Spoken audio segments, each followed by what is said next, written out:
여러분 퀴즈 하나 드릴게요. 어느 쪽이 더 잘 팔렸을까요? 놀랍게도 오른쪽으로 바꾸는데 수십억을 썼고 출시 2개월 만에 매출 350억이 날아갔습니다. 그래서 결국 다시 이전 디자인으로 롤백했죠.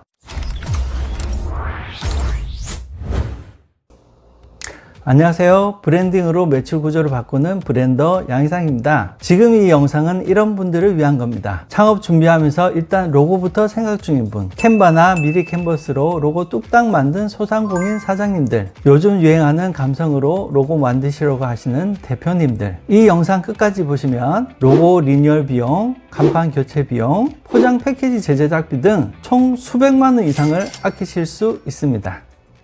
이건 여러분 잘못은 아닙니다. 주변에서 다들 요즘은 AI로 5분 만에 만든다거나 캔바나 미리 캔버스 같은 무료 툴 쓰면 된다고 하니까요. 유튜브에도 그런 내용의 콘텐츠가 많죠? 물론 로고만 있으면 된다는 마인드로 제작을 한다면 나쁜 선택은 아닙니다. 당장 들어갈 돈도 많으니 로고라도 공짜로 만들거나 싸게 만드는 게 똑똑한 방법이라 생각될 수도 있습니다. 하지만 그건 가성비가 아니라 시한폭탄을 안고 가는 것일 수도 있습니다. 왜냐하면 대부분 디자인 업체는 전략 컨설팅을 안 해요. 시간 오래 걸리고 설명이 어려우니까요. 클라이언트들이 보이는 로고에만 관심을 가지지 보이지도 않는 브랜드 기억 같은 건 신경을 안 쓰시거든요. 그래서 예쁜 그림만 납품하는 겁니다. 브랜드는 사람 같다는 말을 많이 합니다. 브랜드를 사람으로 고쳤을 때 로고는 브랜드의 얼굴에 해당합니다. 만약에 처음부터 여러분이 원하는 얼굴로 태어났다면 계속 성장시키면 되는데 키우다 보니 얼굴이 마음에 안 들어. 그럼 성형수술을 해야겠죠? 그럼 추가로 돈이 듭니다. 그리고 그것보다 더 큰 손해는 브랜딩의 힘이 약해질 수도 있다는 거예요. 기껏 사람들의 머릿속에 기억된 여러분의 브랜드를 낯설어하게 되고 그만큼 충성도가 낮아질 수도 있다는 거죠. 그래서 제가 말씀드리고 싶은 첫 번째 실수는 브랜드 전략 없이 로고부터 만드는 것입니다. 2009년 펩시코의 프리미엄 주스 브랜드 트로피카나가 현대적이고 세련된 디자인을 목표로 대대적인 리브랜딩을 합니다. 처음에는 오렌지에 빨대 꽂힌 직관적인 패키지였죠. 30년 동안 써온 상징이었습니다. 여러분 퀴즈 하나 드릴게요. 어느 쪽이 더 잘 팔렸을까요? 놀랍게도 오른쪽으로 바꾸는데 수십억을 썼고 출시 2개월 만에 매출 350억이 날아갔습니다. 그래서 결국 다시 이전 디자인으로 롤백했죠. 트로피카나가 멍청해서 이렇게 된 걸까요? 아닙니다. 세계 최고의 디자이너들이 만든 디자인이었어요. 문제는 디자인이 아니었습니다. 전략이 없었던 겁니다. 트로피카나는 30년간 고객 머릿속에 쌓아온 자산이 있었습니다. 오렌지의 빨대는 신선함. 이게 바로 브랜드 인식 구조입니다. 그런데 예쁘게 만들자는 생각만으로 이걸 다 버린 거죠. 결국 큰 손해를 보고 원래 패키지로 돌아왔습니다. 로고는 브랜드 전략의 결과물이지 출발점이 아닙니다. 기획 없이 브랜딩을 하고 예쁜 디자인의 로고를 만든다는 것은 집 설계도 없이 대문부터 짓는 것과 같습니다. 나중에 2층 집으로 바꾸고 싶으면 기존 집을 부수고 대문부터 다시 만들어야 합니다. 로고 작업 전에 반드시 답해야 할 5가지 질문이 있습니다. 첫 번째, 우리는 누구인가? 두 번째, 누구를 위한 브랜드인가? 세 번째, 경쟁사와 무엇이 다른가? 네 번째, 고객에게 어떤 느낌을 주고 싶은가? 마지막 5번째, 10년 후 우리 브랜드는 어디에 있을 것인가? 이 5가지에 답하지 못한 상태에서 만든 로고는 예쁜 쓰레기일 뿐입니다. 진짜 전문가는 로고 만들기 전에 이 5가지 질문부터 합니다. 이 과정이 바로 브랜드 전략 수립입니다. 로고는 그 전략의 시각적 번역일 뿐입니다. 두 번째 실수, 무료 템플릿 사용입니다. 2020년 도쿄 올림픽 엠블럼 기억하시는 분 있으시죠? 개최 5년 전에 확정됐는데 벨기에 극장 로고와 너무 비슷하다는 지적이 나왔었죠. 결과는 올림픽 개최 5년 전임에도 불구하고 엠블럼 전면 폐기, 총 손실 1,000억 원 이상이었습니다. 국내에서도 비슷한 사례들이 종종 나오는데요. 예전에 GS 로고 리뉴얼 할 때 3인 실업의 기존 로고와 형태가 유사해서 말이 많았었죠. 사실 이게 법적으로 가면 GS가 꽤 피곤해질 상황이었거든요. 중소기업인 3인 실업이 이미 상표권을 등록해둔 상태였으니까요. 근데 여기서 GS가 아주 노련하게 대처했습니다. 지루하게 법정 싸움을 걸면서 브랜드 이미지 깎아먹느니 차라리 화끈한 합의를 선택한 거죠. 정확한 액수는 비밀이지만 당시 업계에선 수억에서 많게는 수십억까지 오갔을 거라는 소문이 파다했습니다. 근데 이게 일본이나 대기업만의 이야기냐? 아니죠. 자, 제가 지금 미리 캔버스에서 카페 로고 검색해서 만들어 볼게요. 2분 만에 3개 만들어 보겠습니다.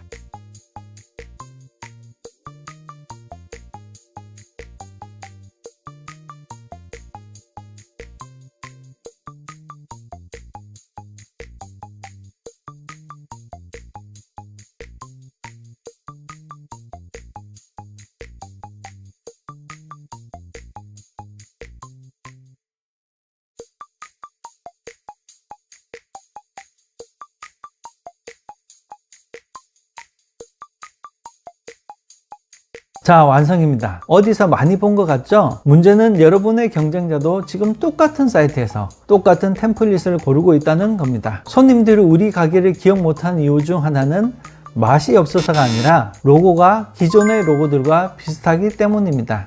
더 큰 문제가 있습니다. 스톡 이미지는 사용권을 사는 거지 독점권을 사는 게 아닙니다. 상표 등록이 제한적이에요. 프랜차이즈 확장하려는데 상표권이 없으면 가맹사업 자체가 불가능합니다. 이 로고는 세상에 단 하나뿐인 우리만의 것인가? 이 질문에 자신있게 예스라고 답할 수 없다면 그건 로고가 아니라 임시 간판일 뿐입니다. 상표 등록, 프랜차이즈 확장, 10년 사용을 전제로 한 게 아니거든요. 상표 등록을 하시려면 이 세상에 단 하나뿐인 우리만의 로고를 가지셔야 합니다. 진짜 가성비는 저렴하게 만드는 것이 아니라 한 번 만들어서 10년 이상 쓰는 것입니다. 마지막 세 번째 실수, 로고를 자주 바꾸는 것입니다. 앞의 내용들과 연결되는데요. 코카콜라와 펩시콜라 둘 다 120년 넘은 브랜드입니다. 그런데 브랜드 가치 차이가 4배나 납니다. 왜일까요? 여러 가지 원인이 있겠지만 로고 변경 횟수도 원인 중에 하나입니다. 코카콜라는 138년간 기본 골격을 거의 안 바꿨어요. 펩시는 11번 바꿨습니다. 코카콜라 로고를 보시면 1900년과 2024년이 거의 똑같습니다. 120년 동안 뭘 한 거냐고요? 미세 조정만 수십 번 했습니다. 선 굵기, 가독성, 비율만 살짝 개선한 거죠. 이게 바로 브랜드 자산 축적입니다. 매년 광고에 수조 원을 쓰는데 그 모든 투자가 하나의 이미지로 쌓입니다. 빨간색 곡선 글자만 봐도 코카콜라가 떠오르시죠? 이게 138년간 한 방향으로 쌓은 결과입니다. 제가 항상 강조하는 브랜딩이 마케팅보다 선행되어야 한다는 말이 바로 이겁니다. 마케팅은 사람을 데려오는 것이고 브랜딩은 기억하게 만드는 겁니다. 로고를 자꾸 바꾸면 기억이 쌓이지 않습니다. 펩시를 볼까요? 이게 다 펩시 로고였습니다. 11번 바뀐 거예요. 특히 1990년대 이후엔 거의 10년마다 한 번씩 바꿨어요. 2008년 펩시가 대대적인 리브랜딩을 합니다. 스마일 로고라고 하죠. 곡선을 미소처럼 만든 겁니다. 비용이 얼마나 들었을까요? 1조 원입니다. 결과는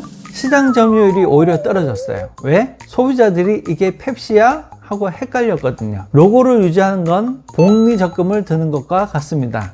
10년, 20년 쌓이면 엄청난 자산이 되죠. 로고를 바꾸는 건 좀 심한 예시를 들면 적금 해지하고 다시 0원부터 시작하는 것과 비슷합니다. 많은 대표님들이 내부자의 지루함을 견디지 못합니다. 매일 같은 로고를 보니까 지겨워서 바꾸고 싶어 해요. 하지만 고객은 여러분 로고를 1년에 몇 번이나 볼까요? 겨우 5번에서 10번인 경우가 많습니다.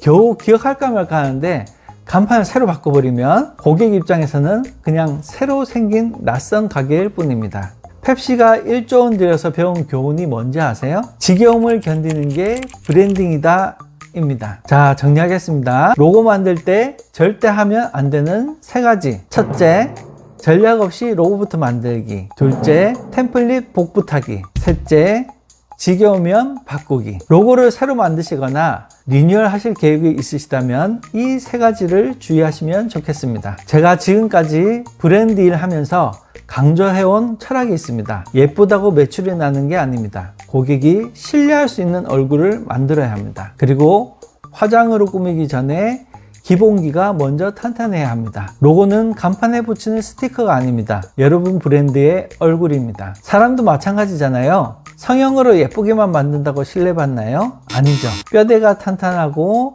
그 사람만의 특징이 있고 시간이 지나도 일관된 모습일 때 비로소 이 사람 믿을만 하구나 하고 기억되는 겁니다. 많은 대표님들이 거울 볼 때마다 얼굴이 지겨워졌다며 성형부터 하시려는 분들이 계신데 그게 아닙니다. 기본기 없이 화장부터 진하게 하지 마세요. 오늘의 핵심을 한 문장으로 정리하겠습니다. 브랜드 자산은 전략적으로 시작하고 고유하게 만들고 일관되게 유지할 때만 복리로 쌓입니다. 이게 코카콜라가 138년간 그리고 제가 27년간 수천 개의 브랜드 작업을 하며 확인한 진실입니다. 지금 쓰고 있는 로고를 놓고 이 세 가지 질문에 답해 보세요. 우리 브랜드 전략과 로고가 맞물려 있는가? 이 로고가 세상에 단 하나뿐인가? 10년 뒤에도 이 로고를 부끄럽지 않게 쓸 수 있는가?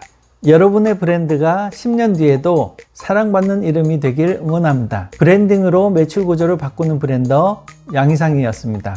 이 영상이 도움이 되셨다면 구독과 좋아요, 알림 설정 부탁드리겠습니다. 감사합니다.